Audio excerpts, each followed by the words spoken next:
আজকে আপনাদের দেখাবো মেলায় কিভাবে জিলাপি ভাজে। এখন ময়দা আর পানি মিক্সড করে এটা বানানো হয়েছে। একদম টকবগে গরম তেলে এই জিলাপিগুলা ভাজা হবে। এখন কত সুন্দরভাবে আর্ট করে এই জিলাপিগুলো ভাজা হচ্ছে। এই লোকেদের জিলাপি ভাজার অনেক দিনের অভিজ্ঞতা আছে। অনেক সুন্দরভাবে কড়াইয়ের ভিতর গোল গোল করে ঘুরিয়ে দেখুন কত সুন্দরভাবে জিলাপিগুলো ভাজতেছে। এরকম সুন্দর নিয়মের জিলাপি যদি বাড়িতে বানাতে চান তাইলে ভিডিওটা শেষ পর্যন্ত দেখবেন। আস্তে আস্তে কড়াইটি ভরে যাচ্ছে এই জিলাপিতে। দেখুন এখানে জিলাপি ভাজা হচ্ছে, তার পাশেই কিন্তু জিলাপির রস তৈরি হচ্ছে। দেখুন টকবক করে ফুটতেছে রসটি। দোকানের জিলাপি থেকে মেলায় বানানো জিলাপিগুলো অনেক টেস্টি হয়। দেখুন কড়াইয়ের ভিতরে আট করে জিলাপিগুলো দেওয়া শেষ। এখন জিলাপিগুলো ঘুরাই দিচ্ছে যাতে জিলাপিগুলো অনেক সুন্দরভাবে ভাজা হয়। তেলে ধীরে ধীরে ভাজতে এক একটা জিলাপি হয়ে ওঠে সোনালী রঙের। মেলায় ঘুরতে আসে মেলার এই জিলাপিগুলো খাওয়ার মজাই আলাদা। এই মেলাটি হলো বিশ্বকবি রবীন্দ্রনাথ কুঠিবাড়িতে। অনেক মানুষ এই জিলাপি খাওয়ার জন্য দূর দূরান্ত থেকে চলে আসে। জিলাপি হলো বাংলাদেশের একটি বিখ্যাত খাবার, যেটা সব মেলায় সব জায়গায় পাওয়া যায়। দেখুন জিলাপি ভাজা প্রায় শেষের দিক, তাই এই জিলাপিগুলো উল্টে পাল্টে দিচ্ছে। দেখুন কত সুন্দর হয়েছে জিলাপিগুলা, লাল টকটকে অনেক সুন্দর লাগতেছে দেখতে।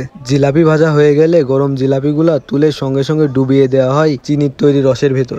রসের ভিতর অনেকক্ষণ ডুবিয়ে রাখা হয় এই জিলাপিগুলা, যাতে জিলাপিগুলার স্বাদ অনেক ভালো হয় আর মিষ্টি জিলাপির ভিতর ঢুকে যায়। হাতা দিয়ে ডুবিয়ে এই জিলাপিগুলা রস ঢুকানো হচ্ছে জিলাপির ভিতরে, যাতে টেস্টি অনেক বেশি হয়। চিনি আর পানি অনেকক্ষণ জাল দিয়ে ফুটিয়ে এই চিনির রস তৈরি হয়। এই নিয়মে তৈরি করলে জিলাপিগুলো অনেক সুন্দর হয়। বন্ধুরা এই মেলাতে গোল আরো সুন্দর অনেক মিষ্টি পাওয়া যায়। দেখুন অনেক দূর দূরান্ত থেকে মানুষ চলে এসেছে এই জিলাপি খাইতে আর মিষ্টি। দেখুন সামনে যে মিষ্টিগুলো দেখতেছেন এই মিষ্টিগুলোর নাম হলো রসগোল্লা। দেখুন এই জিলাপিগুলো কত সুন্দর হয়েছে আর লাল টকটকে হয়েছে, মুসমুসে অনেক সুন্দর লাগতেছে দেখতে। এই জিলাপিগুলা মেলায় তৈরি করা জিলাপিগুলা অনেক টাটকা হয়। এই দোকানের জিলাপি অনেক বিখ্যাত। এই দোকানের জিলাপি অনেক তাড়াতাড়ি বিক্রি হয়ে যায়। দেখুন বন্ধুরা এখন সাজাচ্ছে দোকানটি। আপনাদেরকে দেখালাম ফুল জিলাপি ভাজার রেসিপি। এই ভিডিওটা কেমন লাগলো কমেন্ট করে জানাবেন। আর এইরকম ভিডিও দেখতে চাইলে লাইক কমেন্ট সাবস্ক্রাইব করে দিবেন। দেখুন কত সুন্দর ভিডিও দিচ্ছে আমরা।